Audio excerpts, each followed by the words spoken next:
really is just to give appreciation for such a wonderful evening and such great collaboration.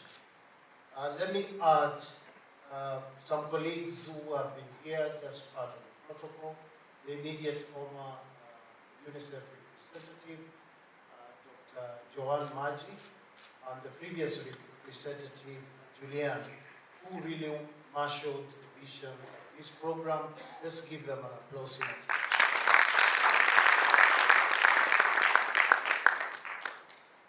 On behalf of UNICEF, it is a distinct honor to welcome all of you to this historic launch we have just witnessed. It is a private sector forum for child rights. It is a bold new platform built not on partnership but on purpose. Just to quote again the co-chair of this forum. At UNICEF, our mission is rooted in one guiding principle: to support national systems so that every child in Botswana is protected at birth, nurtured through education, and empowered with skills and eventually opportunities to succeed in life. And would like every child to be born in a hospital as much as possible. Would like every child to reach their 5th birthday as a milestone. Not all of them reach that milestone. Would like to accompany every child to an early childhood center so that they are able to start their journey. Would like to be with you and other partners as all children enter their puberty in their 10th birthday. It's a big birthday. Just to mention the MC, you and your beautiful girl. Would like to be the partners that see every child in Botswana reach mature, employable adulthood. And we welcome you to partner with us in those milestones. Our promise will be to walk with every child throughout their journey and to keep the promise to share that they become mature adults. Today we are here to celebrate the power of a partnership that has already been demonstrated. Through the collective leadership of the CEO Council for Child Rights,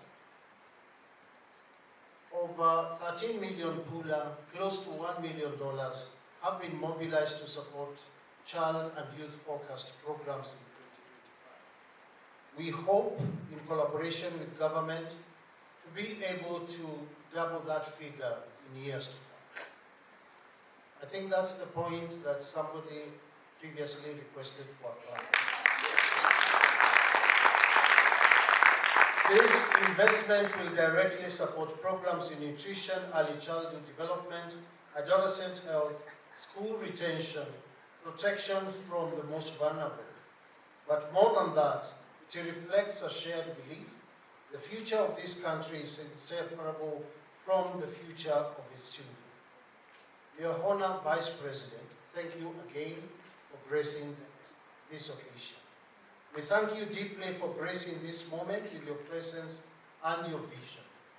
As you have reminded us before, both in words and action, and I'm quoting directly from the budget speech that was great earlier this year, this new Botswana is determined to become the best managed country, a paragon of unity, fairness, and prosperity on the African continent. Let's give the Vice President a clap. You also, in your budget speech, spoke with humility and courage when you said, "It is no secret that the realities of our times are heart-wrenching. Despite our collective resources, abject poverty continues to ravage both our greatest and forgotten places.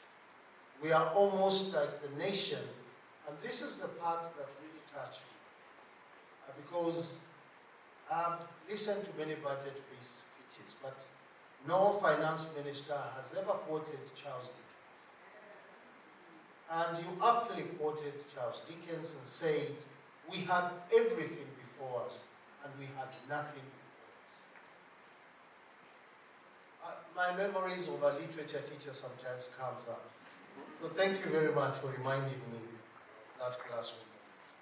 That quote, Mr. Vice President, captures why we are here, because we cannot allow the promise of a child's future to be lost in that contradiction, as mentioned by Dickens in his time. We cannot afford a Botswana where children inherit hardship despite the wealth of potential surrounding. Not that we have the means, the knowledge, and evidence today, as you have mentioned and observed, the will to act. So let this forum be a turning point. Let it grow to a space where innovation flourishes, where responsibility is shared, where business leaders measure success, not in returns, but in lives improved, and dreams fulfilled, and futures secured. In closing, I wish to thank the government, in particular, really thank the Minister and the PS Child Welfare who have worked with us very closely, the private sector leaders who have stepped forward, not out of obligation, but out of conviction. You are helping us to redefine what it means to lead in this country. We remain your steadfast partners, and to the children and young people of Botswana, know this. We see you, we believe in you, we will walk with you every step of the way.